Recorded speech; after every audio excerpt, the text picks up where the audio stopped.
Assalamualaikum warahmatullahi wabarakatuh. Alhamdulillah, wassalatu wassalamu ala rasulillah wa ala alihi wa ashabihi wa man tabi'ahum bi ihsanin ila yaumiddin wa ba'd. Alhamdulillah, pada malam hari ini,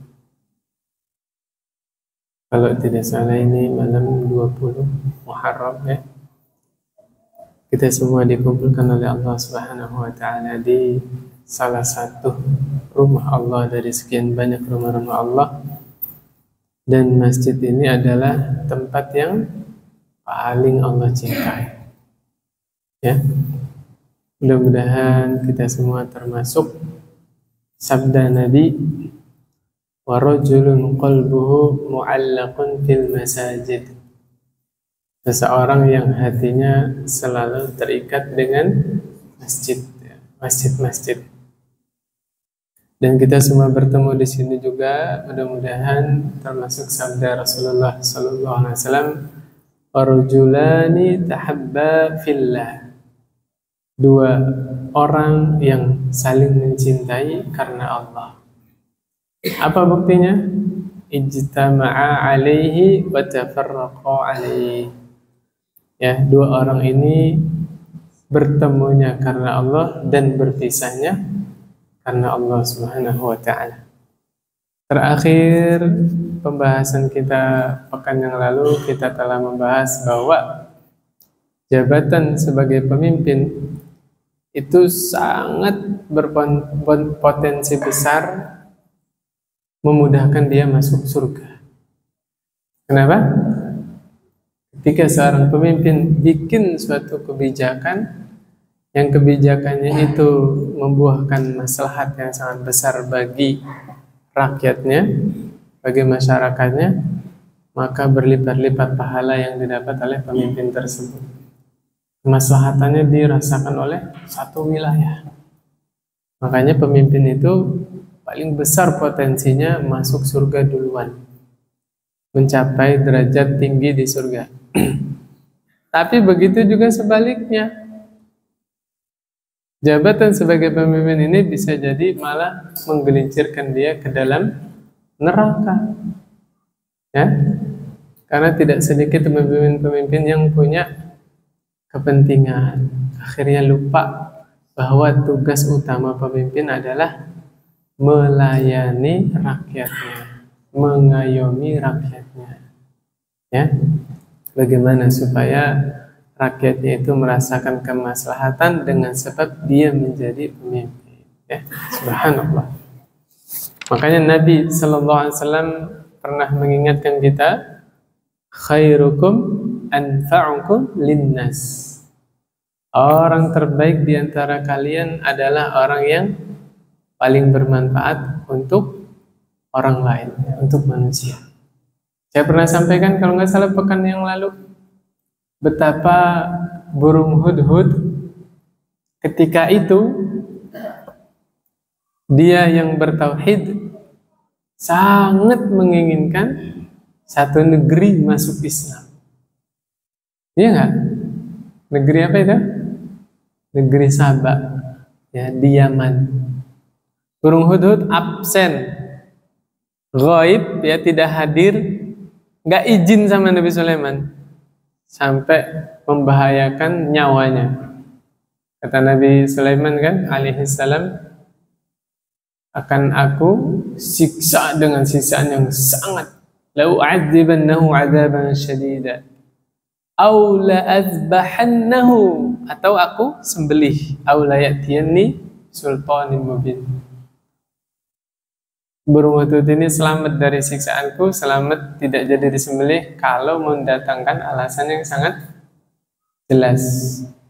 Ala kulli hal, burung hudhud hewan Pak telah menjadi sebab satu negeri masuk Islam.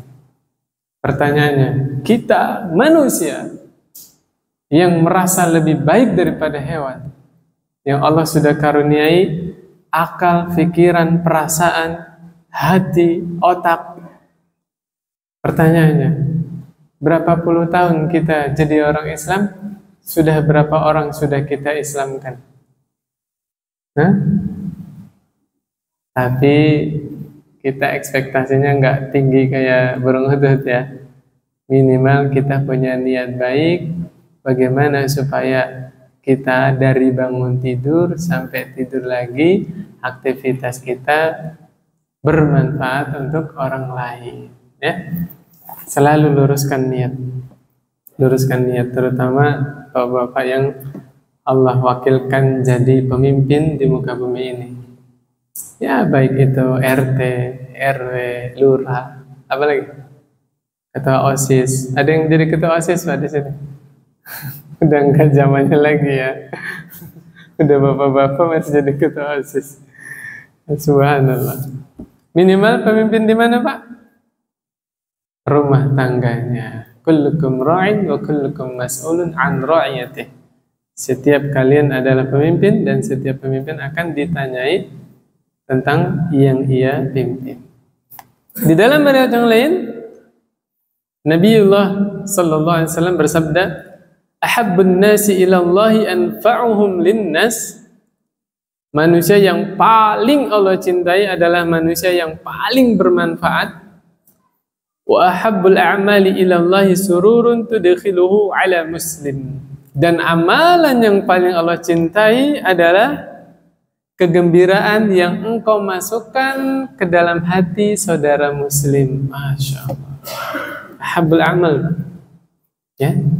Orang yang paling Allah cintai, orang yang paling bermanfaat bagi yang lain, amalan yang paling Allah cintai adalah menggembirakan hati saudara muslim. Subhanallah, luar biasa.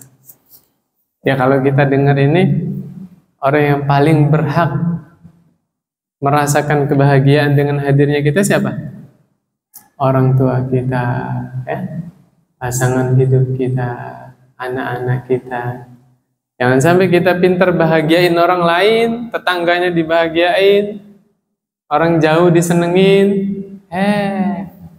keluarga sendiri, saudara sendiri dilupakan. Jangan sampai begitu.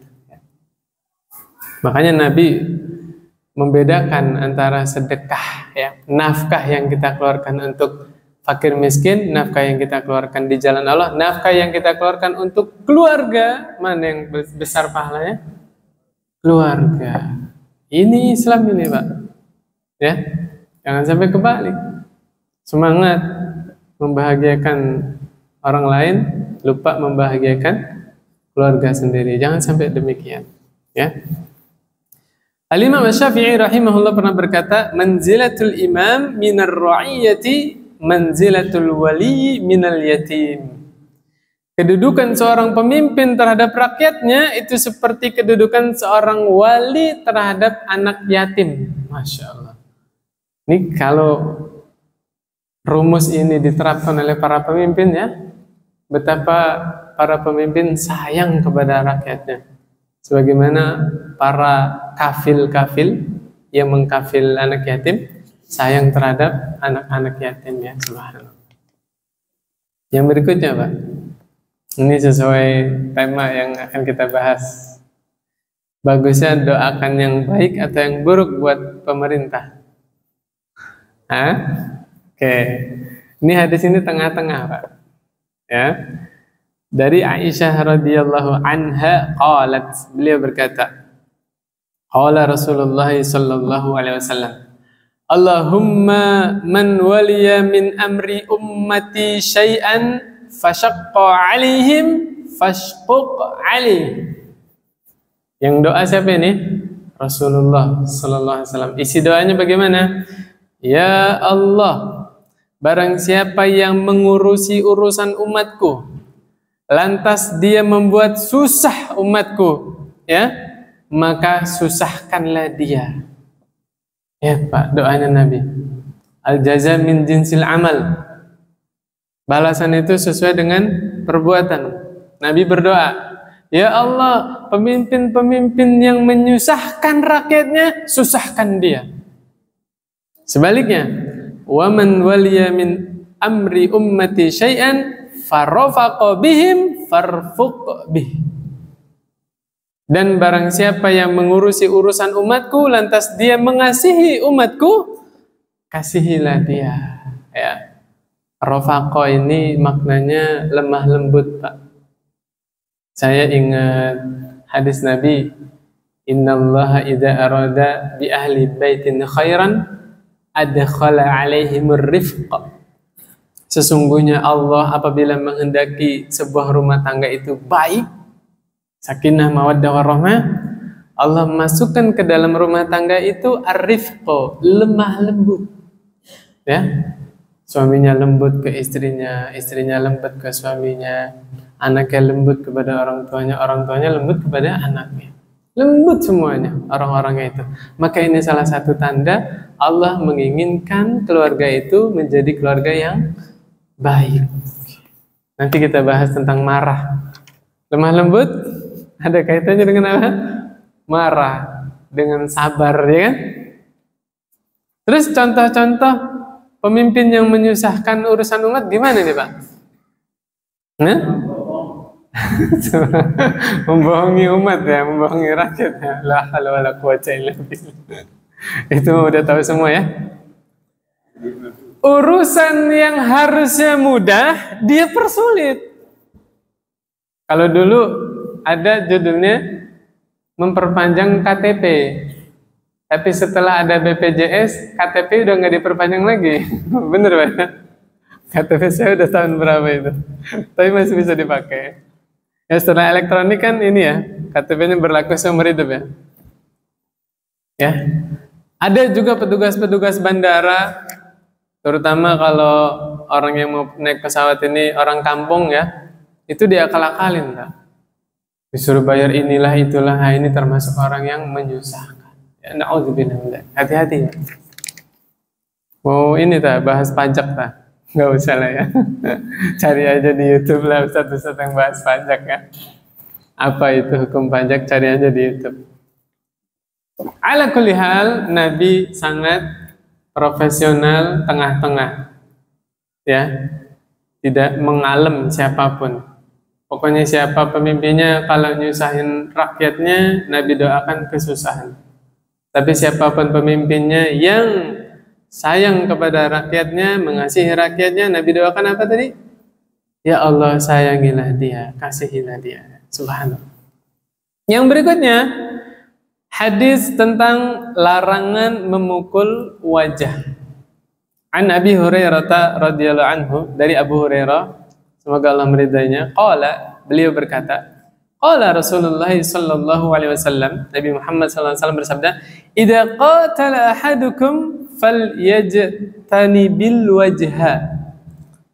Apabila salah seorang di antara kalian hendak memukul, ya, qatala di sini bukan diterjemahkan membunuh ya, bukan ya. Nanti lihat siakul kalamnya ya. Maka hindarilah wajah.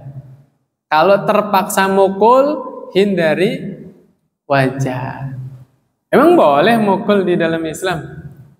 Ada beberapa hal dibolehkan memukul. Contoh apa? Anak yang usianya 7 tahun diajak sholat Pak ya? Diajarin sholat.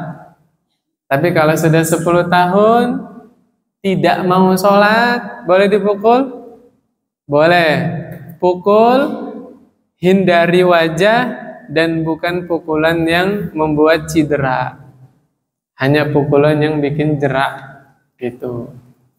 Jangan sampai bapak mau mukul anaknya nyari linggis. Allahu Akbar. Itu bukan mukul itu ya. Enggak Pak, enggak gitu ya. Saya kira anak 10 tahun disentil aja udah jerak ya. Disentil aja. Disuruh wudhu dari tadi langsung itu takut Pak ya. Nggak usah pakai alat, ya. Disentil aja udah jerak ya. Nah di sini disuruh apa? Menghindari wajah. Bapak pernah lihat di YouTube lomba tampar-tamparan itu? Pernah nggak Pak? La ilaha illallah. Ini Nabi udah bilang hindari wajah. Maka suatu saat suami marah sama istrinya, ya terpaksa dia mukul istrinya. Jangan pukul wajah. Terus apa yang dipukul? Nah, tanya sama istrinya. sayang kamu seneng dipukul bagian mananya? Tanya sama istrinya. Jadi nggak jadi marah ya. Lagi ribut marah pengen mukul istrinya, nanya dulu, sayang mau dipukul bagian mana? Nanti nggak jadi marah ya, nggak jadi berantem ya. Subhanallah ya. Ala kulli hal, hindari wajah. Karena ada ini di dalam surah An-Nisa.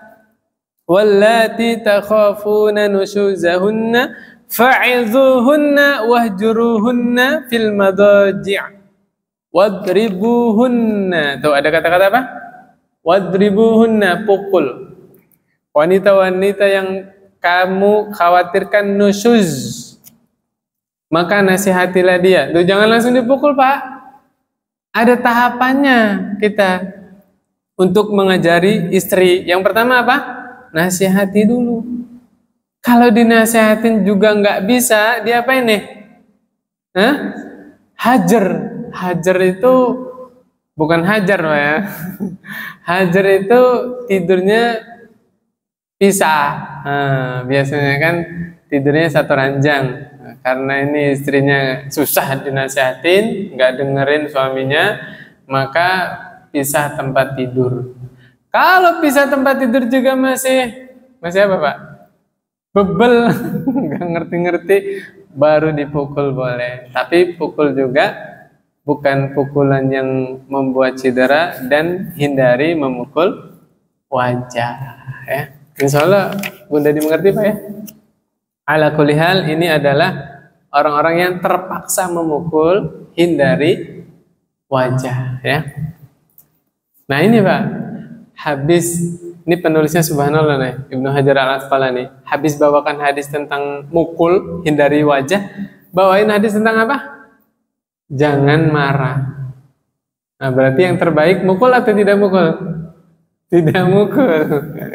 Nih kata Nabi SAW ya. Bukan, dari Abu Hurairah. Abu Hurairah radhiyallahu anhu bercerita, anna rajulan qala lin nabi sallallahu alaihi wasallam ausini. Abu Hurairah yang cerita ya. Ada seseorang datang kepada Nabi.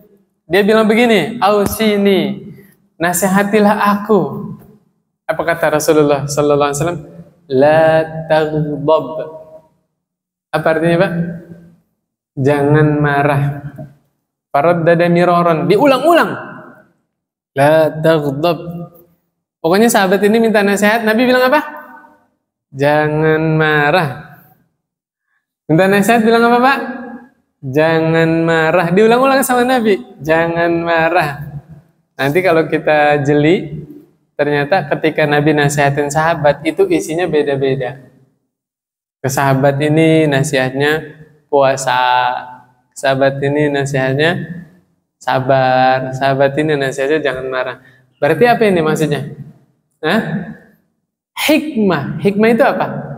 Menempatkan sesuatu pada tempatnya. Kita memberi nasihat, ada kalanya umum, ada kalanya khusus. Jadi PR bagi orang yang Allah takdirkan dia sering memberikan nasihat, dia pelajari fikih membaca orang yang akan dia nasihati. Yang dinasihatinya apa nih? Misalnya masih mabok, misal. Ya itu yang dinasihatinya, maboknya itu dinasihatin. Orang suka mabok, dinasihatinya tahajud. Akhirnya apa? Tahajudnya jojong, maboknya juga masih jalan. Bener nggak? Jadi dilihat mana yang prioritas. Misalnya orang yang minta nasihat ini masih merokok, gimana itu Pak? Ah, tahu sendiri lah ya, nggak usah dilanjutin ya, tahu sendiri insya Allah. Kemudian di sini di dalam riwayat yang lain, ya Nabi Allah, dullani ala amalin idza amiltuhu dakhaltul jannah. Ini lafaz yang lain. Seorang sahabat bertanya kepada Rasulullah, ya Rasulullah sallallahu alaihi wasallam, tunjukkan kepadaku satu amalan yang kalau aku mengamalkannya aku masuk surga. Wala tuksir alayya, nasihati aku jangan banyak-banyak. Paham maksudnya? Dia pengennya nasihat yang simple, nggak usah panjang-panjang. Apa kata Nabi? La taghdab. Ada simbol. Dia minta yang singkat kan? Singkat sekalian. Jangan marah. Udah, itu aja nasihatnya. Ya, subhanallah. Seakan-akan apa ini, Pak? Kalimatnya begitu singkat, prakteknya ini, PR-nya, ya. Diamalnya sampai kapan, Pak? Sampai meninggal diamalkannya. Astagfirullah. Setiap kita emosi, ingat hadis ini, Nabi yang bilang, jangan marah. Prakteknya sampai kapan, Pak? Sampai meninggal. Masya Allah, ini kalimat yang singkat, padat, jelas, tapi butuh latihan yang sangat panjang. Latihan mengelola emosinya. Emosi nggak bisa dihilangkan, Pak. Sebagaimana rasa lapar, habis makan, besok lapar lagi nggak? Nah, emosi juga begitu. Hari ini sabar, hari ini pandai memaafkan, besok marah lagi. Marah lagi. Sebagaimana syahwat laki-laki. Bisa dihilangkan syahwat laki-laki? Tidak, Pak. Walaupun laki-lakinya sudah usia 50 tahun, 60 tahun, masih ada ketertarikan kepada lawan jenis? Masih, Pak. Ya? Laki-laki yang sudah 70 tahun masih ngerti mana yang cantik, mana yang nggak cantik? Ngerti, malah tambah pandai. Masya Allah ya. Bener ya, Pak.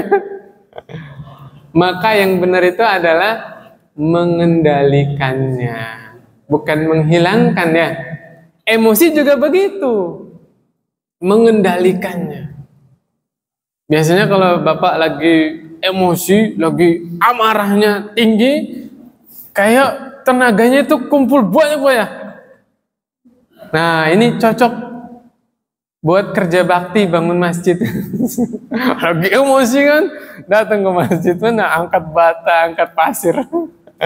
Subhanallah, jadi disalurkan ke yang positif, benar Pak ya? Luar biasa ini ya.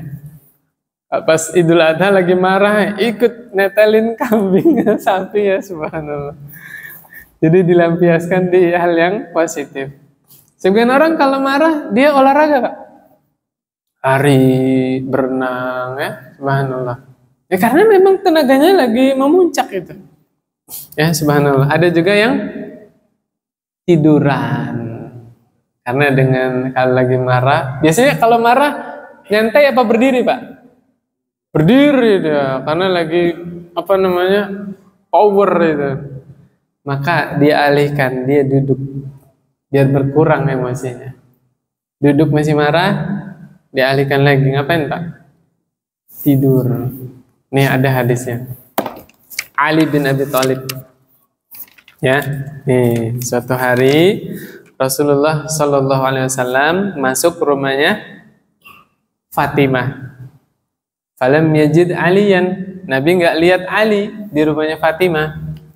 Ali ini siapanya Rasul, Pak? Menantu sekaligus sepupu. Masya Allah ya. Abu Talib Abdullah adik kakak. Ali bin Abi Thalib, Muhammad bin Abdullah ya, Sallallahu Alaihi Wasallam. Maka Ali dan Rasulullah SAW saudara sepupu. Subhanallah, bisa dinikah berarti ya? Sepupu mahram bukan? Hah? Sepupu mahram bukan? Bukan, bisa nikah. Walaupun di Indonesia masih apa ini, Pak? Masih asing ya orang yang nikah sama sepupu, bener nggak? Karena adatnya Indonesia dikira sepupu itu masih saudara. Padahal di dalam Islam sepupu bukan mahram. Ipar gimana, Pak? Ipar? Alhamu maut. Ipar adalah kebinasaan, kematian. Itu hadis, Pak. Bukan judul film. Ya, hadis Nabi itu. Ipar adalah kebinasaan atau kematian. Ya. Gara-gara orang nggak tahu hukum fikih ini, terjadilah apa yang terjadi, ya. Ketika Nabi mengingatkan bahayanya ipar, berarti jangan nekat. Apa yang saya maksud ini? Jangan tinggal satu rumah sama ipar, ya. Jangan nekat, jangan melawan hadis Nabi. Kalau ngeyel, kalau nekat melawan hadis Nabi, terjadilah apa yang terjadi, ya. Na'udzubillah min dzalik. Kemudian Nabi nanya kepada Fatimah, "Aina ibnu ammik?" Mana anak pamanmu? Ya, anaknya Abu Talib. Kata Fatimah ya, "Kana baini wa bainahu syai'un faghadabani fa kharaja falam yaqil indi." Saya sama Ali ya, saya sama dia, sama suaminya ya, sedang ada masalah. Kemudian kita saling marahan. Kemudian Ali keluar. Saya tanya, Ali mukul Fatimah nggak Pak? Enggak. Lagi marah, keluar. Kemudian Nabi minta tolong sama sahabat yang lain, minta tolong dicari. Unzur ainahu, kata Nabi kepada para sahabat. Maka sahabat bilang, faqala ya Rasulullah huwa fil masjid raqidun. Masya Allah Pak, Ali lagi marahan sama Fatimah, perginya kemana? Ke masjid Pak. Ya, ini pelajaran buat bapak-bapak. Kalau lagi emosi memuncak, daripada di rumah nanti ada piring terbang, ada apa ya? Ada gelas meluncur, mendingan ngapain Pak? Perginya kemana?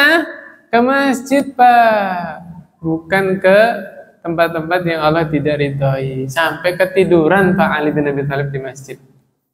Biasanya kalau ke masjid ngapain? Ya wudhu, ya sholat dulu, sholat, zikir, baca Quran, ketiduran Pak. Yang tadi saya bilang, energinya disalurkan ke hal yang positif. Subhanallah, di sini dijelaskan oleh sahabat, ya, Rasulullah SAW datang ke masjid, faja'a Rasulullah SAW wa huwa muttaji'un. Ali bin Abi Thalib sedang terbaring, ya, tidur. Qad saqata rida'uhu an shiqqihi. Selendangnya sampai jatuh, ya, sampai lepas dari punggungnya selendangnya ini. Wa asabahu turabun, sampai punggungnya Ali itu banyak tanahnya. Kemudian Masya Allah sama Rasulullah SAW dibersihin. Faja'ala Rasulullah SAW yamsahuhu anhu, punggungnya Ali dibersihkan. Nabi bangunin Ali. Gimana banguninnya? Qum Aba Turab. Aba Turab artinya apa ini? Abu itu artinya bapak, turab artinya tanah atau debu. Bangunlah wahai bapaknya tanah. Itu bahasa Indonesia itu, Pak. Tapi bahasa Arab biasa apa dijuluki, namanya kunyah, Pak. Tahu Abu Hurairah, Pak? Hurairah itu artinya apa? Kucing kecil. Abu Hurairah, bapaknya kucing kecil. Nah, nggak mungkin manusia melahirkan kucing kan? Nah, itu hanya julukan-julukan, ya. Abu Hurairah, Abu Turab, ya, dan seterusnya. Pelajaran yang kita ambil di sini apa, Pak? Hah? Kalau sedang marah, posisinya berdiri, ngapain? Duduk. Kalau duduk masih belum hilang emosinya, ngapain, Pak?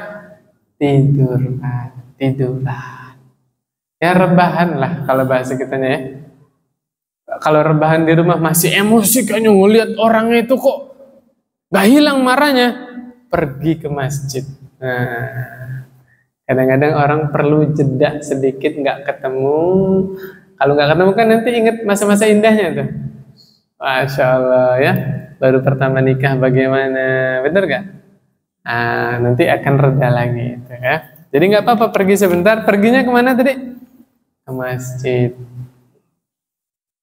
Kalau perginya ke masjid yang jauh gimana Pak? Masjidil Haram sekalian umroh. Ajak ke istrinya Pak, jangan sendiri ya. Ya. Kalau ke sana ajak istrinya, jangan sendiri ya. Sahabat yang tadi dinasihatin Nabi, jangan marah, bilang begini Pak. Fafakkartu hina qala an-nabi sallallahu alaihi wasallam ma qala. Aku berpikir, aku merenung ketika mendengar Nabi bilang la taghdab, jangan marah. Apa kata sahabatnya? Fa idzal ghadabu yajma'u syarra kullah. Karena marah itu mengumpulkan segala keburukan. Betul nggak Pak? Iya. Orang kalau marah kemudian marahnya itu diluapkan, ucapan-ucapan kotor keluar semuanya, Pak. Bener nggak? Perilaku-perilaku nggak nggak terpuji ya, perilaku yang nggak pantas itu dia luapkan. Nah, dari situlah sahabat berpikir, betul kata Nabi, jangan marah. Kenapa? Karena ternyata marah itu mengumpulkan segala keburukan. Ada orang marah sampai menceraikan istrinya, ada nggak, Pak? Nah, makanya kata Nabi Shallallahu Alaihi Wasallam, nih Pak, ada lagi hadisnya. Idza ghadiba ahadukum falyaskut. Apabila salah seorang di antara kalian marah, hendaknya dia diam. Diam, Pak. Jangan sampai kita lagi marah kemudian keluar dari lisan kita, selesai marahnya nyesel dia. Ada yang kayak gini, Pak? Ada. Dia marah, nggak diam, diungkit-ungkit kebaikan yang dulu pernah dia lakukan. Kalau ngungkit-ngungkit kebaikan, ngungkit-ngungkit pemberian gimana, Pak? Batal sedekahnya. Kata Allah Subhanahu wa taala, ya ayyuhalladzina amanu la tubtilu shadaqatikum bil manni wal adza. Janganlah engkau membatalkan sedekahmu dengan apa? Mengungkit-ngungkit pemberian dan menyakiti hati orang yang dikasih. Tuh. Makanya Nabi pesan kalau marah suruh ngapain, Pak? Diem. Tahan dulu. Kalau mau bicara, kalau mau ngambil keputusan, buat keputusan, nanti tunda dulu. Kalau sudah dingin pikirannya, sudah tenang hatinya, sudah adem, baru silakan ambil keputusan. Gitu. Jangan sampai nyesel di belakang. Kata para ulama, al-ghadabu awwaluhu junun wa akhiruhu nadam. Kemarahan itu awalnya adalah kegilaan, kesudahannya adalah penyesalan. Lagi marah kayak orang gila, selesai marah, nyeselnya nggak ada obat. La haula wala quwwata illa billah. Makanya paling benar sudah ajaran Nabi. Apa tadi, Pak, katanya? Diam. Udah, diam dulu kalau lagi marah. Ya, demikian. Kemudian, ya, biar kita jadi orang yang nggak marah, bagaimana caranya nih, Pak? Yang pertama, belajar mudah memaafkan dan melupakan kesalahan orang lain. Ya, mudah memaafkan dan memaafkan kesalahan orang lain. Caranya gimana, Pak? Tempatkan posisi kita di posisi dia. Saya kalau buat salah nih sama orang, seneng nggak kalau orang itu maafin saya? Nah, gitu, Pak. Kalau orang lain itu kalau saya seneng dimaafkan oleh orang lain, maka orang lain juga seneng saya maafkan. Gitu, Pak ya. Posisikan diri kita di orang yang berbuat salah kepada kita. Kira-kira kalau saya buat salah, seneng nggak kalau dimaafin sama orang lain? Seneng? Maka maafkan orang lain. Bapak, Ibu yang dirahmati Allah Subhanahu wa taala, harus paham betul tidak ada manusia yang sempurna. Betul? Nih Bapak-bapak nih, nikah sudah puluhan tahun. Iya enggak? Saya tanya, istrinya sempurna? Sempurna enggak, Pak? Masya Allah, sempurna, Pak ya? Berarti Bapak ini enggak banyak tuntutan ini, Masya Allah. Hatinya lapang, qanaah, ridho. Makanya istri saya adalah wanita yang sempurna. Begitu juga ibu-ibu kalau ditanya, ibu, suami ibu sempurna enggak? Apa jawabnya? Sempurna? Masya Allah. Kata Fudal bin Iyad, man talaba akha bila aibin sara bila akhin. Siapa yang nyari teman tanpa kekurangan, nggak punya aib, nggak punya cacat, ya, nggak punya kesalahan, selamanya dia tidak akan punya teman. Saya ulangi, Pak ya. Siapa yang nyari teman yang nggak punya aib sama sekali, ya, bapak-bapak nih teman-teman, nyari teman yang sempurna, perfect, selamanya tidak akan punya teman. Ini kalau dikaitkan dengan orang-orang yang jomblo ya. Siapa yang nyari calon pasangan hidup yang sempurna, yang ideal, selamanya dia tidak akan menikah. Nah, gitu. Nyambung gak ya? Ya, demikian. Setiap orang punya kekurangan. Cuma kan kita punya timbangan, ya. Timbangannya agama dan akhlak. Ya, kurangnya minusnya jangan minus keterlaluan itu mah ya. Ya minus sedikit, kurang-kurang dikit masih bisa diperbaiki ya. Subhanallah. Ya, yang pertama apa tepat tadi Pak? Mudah memaafkan dan melupakan kesalahan orang lain. Yang berikutnya, wajah yang selalu dipenuhi senyum, Pak. Ya. Punten nih Pak ya. Bapak lagi marah sama anaknya. Di depan rumah nih. Tiba-tiba tetangganya lewat depan rumah. Monggo Pak. Yo, gimana tuh Pak? Lagi marah nih sama anaknya. Tetangganya lewat. Monggo Pak. Langsung otomatis senyum itu. Kesini marah. Ada tetangganya monggo. Ya monggo. Nggak jadi marah. Bener Pak ya? Pernah ya Bapak ya? Masya Allah. Nah, jadi kalau pengen jadi orang nggak gampang marah, penuhi lawannya, yaitu orang yang gampang senyum, ya gampang senyum. Ya, mudah-mudahan berpikir, kok saya sama tetangga bisa ramah, kok sama anak sendiri sangar. Gimana ini ya kan? Nah, jangan kebalik ya. Subhanallah. Yang berikutnya ini Pak, Masya Allah ini kita ditegur ini ya sama Ustadz Firanda, Masya Allah. Kata beliau, jauhi sifat pelit. Karena kebanyakan orang yang suka marah-marah, orang yang dermawan apa yang pelit Pak? Yang pelit. Bener ya? Orang pelit itu suka marah-marah. Tapi orang yang royal insya Allah nggak pelit ya. Masa Yus sedekah pengen cemberut kan? Ya kan sambil seneng, sambil sambil senyum kan sedekahnya. Nah, berarti teman-teman ya termasuk saya pribadi, kalau nggak mau jadi orang pemarah, apa tadi Pak? Jangan pelit ya, berbagi ya. Ya termasuk pelit senyuman. Cuma senyum aja nggak mau dia, pelit nggak? Pelit ya. Senyum kan gratis. Senyum yang gratis aja nggak mau ngasih, apalagi yang berbayar ya. La haula wala quwwata illa billah. Tadi sudah disinggung sedikit. Tips menahan amarah yang pertama apa? Ta'awudz. Ya, ta'awudz. Kata Rasulullah sallallahu alaihi wasallam, "Inni la'lamu kalimatan law qalaha la dhahaba anhu ma yajidu." Aku sungguh tahu kalimat yang kalau dia mengatakannya itu akan pergi itu emosi itu. Apa? A'udzu billahi minasyaitonir rajim. Kok ada kaitannya dengan syaitan? Betul Pak, marah itu dari syaitan. Mana dalilnya? Kata Rasulullah sallallahu alaihi wasallam, "Innal ghadaba minasyaiton." Nabi yang bilang. Ya, sesungguhnya marah itu dari syaitan.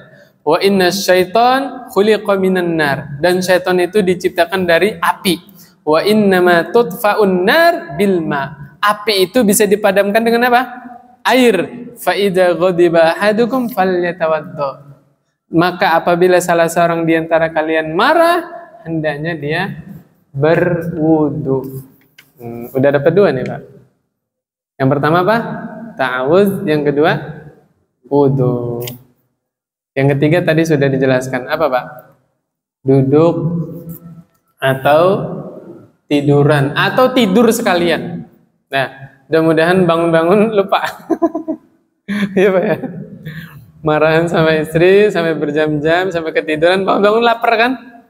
Nah, istri yang pengertian, Pak suami saya udah 3 jam ini tidur. Nah, bikinin makanan, minuman yang enak, bikin kopi, pisang goreng, ya Pak. Apa lagi Pak? Nah, pokoknya masakin kesukaan suaminya lah. Masya Allah. Mudah-mudahan nanti suaminya yang minta maaf duluan. Ya, subhanallah. Yang keempat apa tadi Pak? Diam, lisannya itu diam. Jangan sampai nyesel dia lagi marah kemudian dia mengucapkan kata-kata tertentu, pas marahnya sudah hilang menimbulkan penyesalan di akhir. Yang berikutnya Peringatan tentang mengambil harta tanpa hak. Nih, kita nggak boleh bermudah-mudahan mengambil harta orang lain. Ya, na'udzubillah min dzalik. Na'udzubillah min dzalik. Apa ini yang saya maksud ini? Ngambil harta orang lain. Malak, majak, apa lagi? Sita, ya. Ini yang jadi guru. Jangan dikit-dikit sita barang muridnya, hati-hati ya, hati-hati ya. Halal nggak itu guru-guru yang nyita barang muridnya ya? Pelajari fikihnya ya. An Khawlah al-Ansariyah, dari Khawlah al-Ansari radhiyallahu anha, semoga Allah meridainya, qalat, beliau berkata, sami'tun nabiyya sallallahu alaihi wasallam yaqul, aku pernah mendengar Rasulullah sallallahu alaihi wasallam bersabda, inna rijalan yatakhawwaduna fi malillahi bighairi haqq. Sesungguhnya orang-orang yang mengelola harta Allah tanpa hak, falahumun naru yaumil qiyamah, maka bagi mereka neraka pada hari kiamat. Orang-orang yang mengelola harta Allah tanpa hak. Ini berarti lebih ini lagi ya, lebih rinci lagi ya, bukan ngambil harta orang lain doang, tapi dia mengelola harta Allah tanpa hak. Nih, dalilnya yang pertama, An-Nur ayat 33.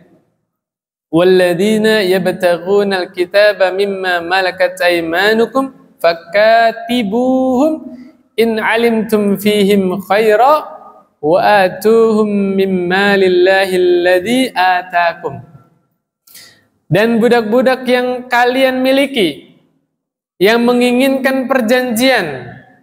Sebagian budak itu, Pak, Bu, berusaha memerdekakan dirinya. Dia nanya ke majikan, berapa yang harus saya bayar sehingga saya bisa bebas? Oh, jangan dipersulit nih orang yang begini. Dia ada niat baik, mau bayar kan, biar dirinya bebas. Kata Allah, maka hendaknya kamu buat perjanjian dengan mereka. Tuh. Misalnya nih, saya punya budak saya pengen bebas. Bapak Imam, saya bisa bebas kalau saya ngasih ke Anda berapa juta. Saya bilang, ya udah, kalau kamu ngasih ke saya 20 juta, kamu bebas. Misalnya begitu ya. Bikin perjanjian. Dan kata Allah Subhanahu wa taala, dan berikanlah kepada mereka sebagian harta yang Allah karuniakan kepadamu. Masya Allah, majikan juga dianjurkan oleh Allah berbagi rezeki, ya. Itu budak itu boleh dibikin perjanjian pembebasan kalau kira-kira ada kebaikan. Misal budaknya saya ini Masya Allah seneng baca Quran, seneng menghafal Quran. Nah, itu ada kebaikan ya. Seneng pengajian, seneng belajar agama. Nah, itu diusahakan pembebasannya. Tapi kalau budaknya kafir misalnya, ya, benci Islam, menghina Rasulullah, dibebasin nggak? Nggak layak seperti ini. Kita diingatkan bahwa harta kita itu adalah titipan dari Allah Subhanahu wa taala. Semua yang kita miliki sekarang ini adalah titipan. Yang namanya titipan, yang pertama suatu saat akan diambil lagi oleh yang punyanya. Yang kedua, kita akan dimintai pertanggungjawaban atas apa yang telah kita belanjakan. Yang halal saja itu nggak boleh berlebihan, Pak. Kata Allah Subhanahu wa taala, innal mubazzirina kanu ikhwanas syayatin. Sesungguhnya orang-orang yang boros, bahasa Arabnya mubazir. Orang yang boros bahasa Arabnya mubazir. Mereka itu adalah saudara syaitan. Ini yang ajib ya, heran, manusia itu nggak mau temenan sama syaitan, malah saudaraan. La haula wala quwwata illa billah. Wa kana syaitanu li rabbih kafura. Dan adalah syaitan itu sangat ingkar kepada Rabbnya. Makan minum juga nggak boleh berlebihan, Pak. Al-A'raf ayat 31. Wa kulu washrabu wa la tusrifu. Dan makanlah kalian, minumlah kalian, tapi jangan berlebihan. Innahu la yuhibbul musrifin. Sesungguhnya Allah itu tidak suka terhadap orang-orang yang berlebih-lebihan. Ya, innahu la yuhibbul musrifin. Subhanallah, Pak. Perkara yang halal aja itu diatur sama Allah, tidak boleh berlebih-lebihan. Ya, subhanallah. Kemudian dalam hal mengelola harta rakyat, ya, ini yang harusnya dimiliki oleh jiwa-jiwa para pemimpin. Hendaknya para pemimpin itu jangan merasa memiliki. Ketika diserai suatu tanggung jawab, ingat, itu harta orang banyak. Itu harta rakyat. Nih, salah satunya Nabi pernah menegur petugas yang Nabi beri tugas mengungut zakat. Ya, sahabat ini mengungut zakat. Subhanallah, sama yang bayar zakat ini mungkin karena orang kaya dermawan ya, dikasih hadiah, Pak. Jadi yang orang kaya ini bilang, ini zakat saya, ini buatmu. Paham nggak maksudnya? Ini gambarannya begini, gambarannya. Dia punya kewajiban menunaikan zakatnya misalnya 2 ekor kambing. Berarti dia punya 80 kambing ya. Atau di atas, kan di bawah 120 kambing, kewajiban zakatnya berapa? 2 ekor kambing ya. Itu juga kalau digembalakan di padang rumput liar ya. Kita nggak usaha beli pakannya, enggak.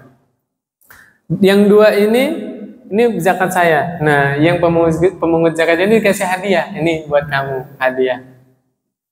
Sampai ke tempatnya Rasulullah Sallallahu Alaihi Wasallam, dia bilang apa? Ya Rasulullah, ini zakatnya orang tadi yang Anda tugaskan kepadaku. Adapun ini buat saya, dari dia, hadiah.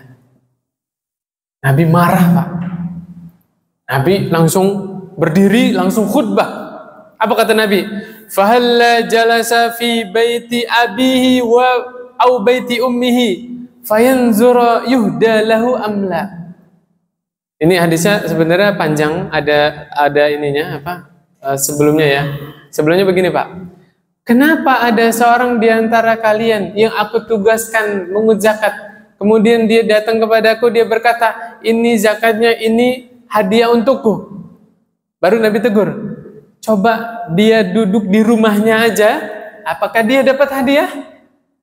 Paham nggak maksudnya, Pak? Dikasih nggak hadiah? Enggak. Dia dapat hadiah itu dengan sebab apa? Ditugasi oleh negara, betul kan? Pada ketika itu kan Rasul yang pemimpin negaranya kan. Maka inilah yang dinamakan rishwah. Seseorang kalau sudah dapat gaji dari suatu instansi atau dari negara, dalam hal ini apa? ASN ya, dia nggak boleh menerima hadiah. Biasa dikenal di kalangan kita apa namanya? Suap. Suap apa sogok, Pak? Kalau disuap enak, Pak. Kalau disogok sakit, Pak. Berarti lebih pas yang mana ini? Yang suap atau yang sogok? Ala kulli hal, rishwah itu haram, Pak. Nggak boleh. Dia dapat hadiah, ya, begitu. Sebabnya apa? Pekerjaan dia. Kalau dia duduk aja di rumahnya, dapat hadiah tidak? Enggak. Maka itu rishwah namanya, suap. Nah, ini haramnya seseorang menerima rishwah. Kalau dia sudah dapat, ini jelas haramnya kalau berkaitan dengan instansi negara, Pak ya. Sudah berkaitan dengan negara itu jelas haramnya. Nanti beda lagi kalau sudah berkaitan dengan instansi swasta. Sebagai contoh, di hotel-hotel ada yang namanya tips, betul nggak, Pak? Saya tanya, dari atasannya membolehkan tidak? Boleh nggak? Sebagian hotel justru membolehkan, justru itu apa bahasanya? Seseran dia, ya kan? Yang apa bahasanya? Yang suka beresin kamar, istilahnya apa namanya?